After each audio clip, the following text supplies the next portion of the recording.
So we're coming towards the end of day 2 at the 2017 Pendulum Summit here in Dublin's Convention Centre. I'm joined, and I'm so delighted to be joined by Dr. John Demartini. Thank you so much for joining me on JSB Talks Digital, the vlog. Thank you. And you're also going to be on the podcast. Now, this is my very first Pendulum Summit, and there's lots of corporates in the room, but the vast majority of my audience are solopreneurs, individuals, and I thought that we would share some of the profound messages that you've shared in the convention centre with our audience out there. As I said, it's my first Pendulum Summit. It's coming towards the end of the second day, and I guess I was wondering what this was all about. All the 5 speakers previous to you have been pretty amazing, all with their own backstory, all with their own big vision and how they're actually mastering and have achieved mastery in their own life. Tell me a little bit about what you've told the audience out there in terms of wealth mastery. Well, I believe that every human being lives by a set of priorities, a set of values in their life. And whatever is highest on their value, they're spontaneously inspired from within to fulfill it. And whatever is lowest in the value, they require outside motivation to get them to do it. The lower values are extrinsic, the highest values intrinsic. Most people have a fantasy of having financial independence. All the hands went up, John. But not everybody has financial independence, less than 1%. So as a result of that, that means that many people have a fantasy of living the good life and living the lifestyles of the rich and famous, and when they get money, they spend it on consumables and depreciables that make it harder for them to ever get ahead. And most people do not have a real value on wealth building where they're dedicated to serving vast numbers of people, building a magnificent business that's efficient, that has a profit, saving a portion of the profits, investing it, accumulating it, and doing a great cause with it, and doing something that changes and makes a difference in the world. Those that do, the few people that really truly have a value in wealth building, leave their mark in finances in the world. So I was talking about how they could change the values that they have, if they want to change it from the forms of genuine wealth they have, which may be their family or their social impact, to financial wealth, so they have the options to, with money, to do the things that money can provide, which is opportunity. And so I gave them 6 steps that they could follow to raise the value of wealth building in their life so they could be the 1%ers, not the 99%ers. Do people need permission from themselves or a higher being to actually take on, I guess, change their behaviour and take action? Well, it's not so much that they need some outside acknowledgement. I don't really think that there's a separation between the inside and the outside anyway. I think it's a universal medium, a mind that's a universal medium. It's omnipresent, if you will. So I don't want to use a distinction of self and other or outside and inside. I would just say that you want to give yourself permission as a whole being, which includes all of it, to do something extraordinary on planet Earth. And give yourself permission, because what's happened is most people subordinate to outer world, inject the values of others and idealisms and social expectations of others, and then cloud and they don't have clarity about what they really want to do because they're trying to please everybody on the outside and not say no to things that are distractions. And they're not giving themselves permission to go after what they really inspired, which makes the greatest difference, that's original and unique. And that's where the way to greatest wealth is. People want to make a difference, but you make the greatest difference being authentic, being unique. We think that people that are successful or financially independent have motivation that others lack. But you said something very interesting about motivation, and you called it a symptom. Well, I always say that an intrinsic inspiration that you're called from within is greater and more enduring than a transient motivation from the outside. If you require outside motivation to get you to do what you say is important, what you say is important isn't important. I don't need any motivation to get up and do my research and writing and traveling and teaching. I love that. I've been doing it 44 years. But I might need outside motivation to get up and cook or to drive. I haven't driven in 26 years plus, and I haven't cooked since I was 24.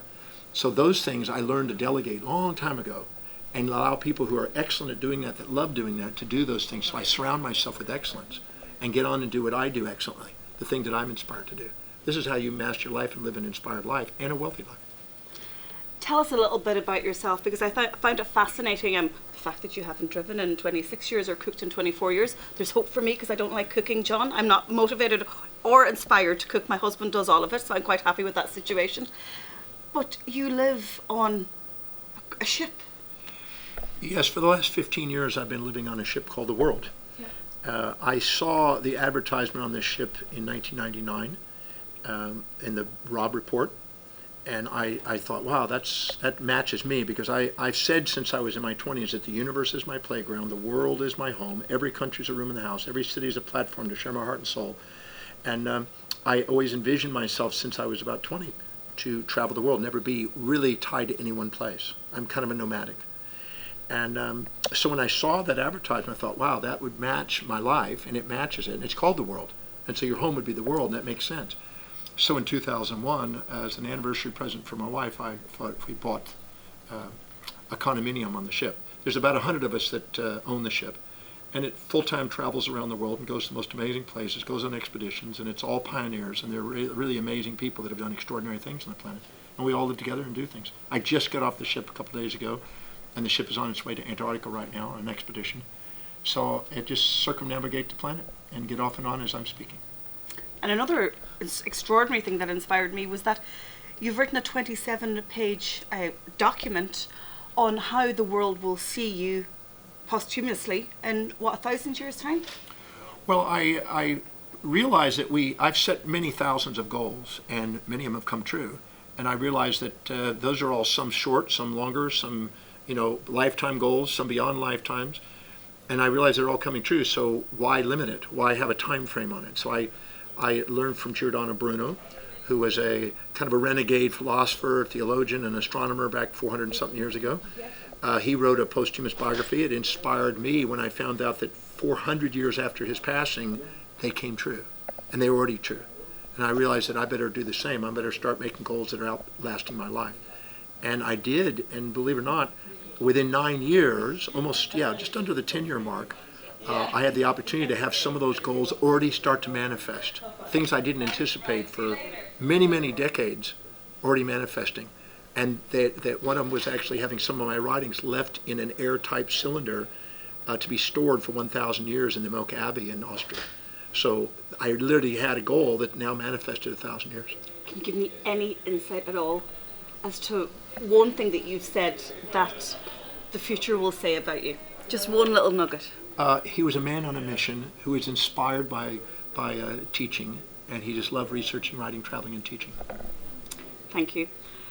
So if I want to take the first step, and the people watching this want to take the first step to life mastery, what is that first step?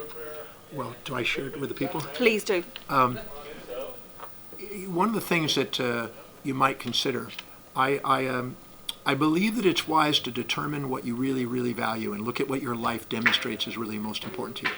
Not go by what other people expect, not shoulds and ought tos and supposed tos and got tos and have tos, the imperatives, but what it is that you really are inspired to do, that your life demonstrates every day. I believe there's questions. On my website, there's a series of questions that you can go to, and you can help discern what they are. And I can highly encourage you to do that because it's complimentary, and it will help you get clear about what it is that's important. When you fill your day with high-priority actions that inspire you, your life doesn't fill up with low-priority distractions that don't. If you want an inspired life that makes a difference, that has more fortune in your life and more opportunity in your life, live authentically according to what's really valuable to you, and say no gracefully and tactfully to other people who are wanting to vie for your attention and distract you from your magnificence. You have whetted my appetite. I know that you've whetted the appetite of 2,000 plus people in the convention centre today. It's been an absolute pleasure and a privilege to meet you, and I have no doubt that I am going to start on that journey to self-mastery. I have taken action. I've been fooled by motivation. It's the inspiration that I need to achieve it. So it's an absolute pleasure, and I suggest that our viewers take the next step and go onto your website. Can you just give them the web address? Yeah, just go on to Demartini, drdemartini.com. My name Demartini is Demartini, drdemartini.com. Just look on the menu on the left and you'll see Determine Your Values. It's a free complimentary system. You can actually determine it and leave it there and store it and watch it as it evolves, as your life evolves, and keep records of it and watch your, but mainly give yourself permission to be yourself. The most magnificent you is you. You'll never be a more magnificent person than your authentic self. Amazing. Dr. John Demartini, thank you so much. And with that, I will remind you all there's only one JSP.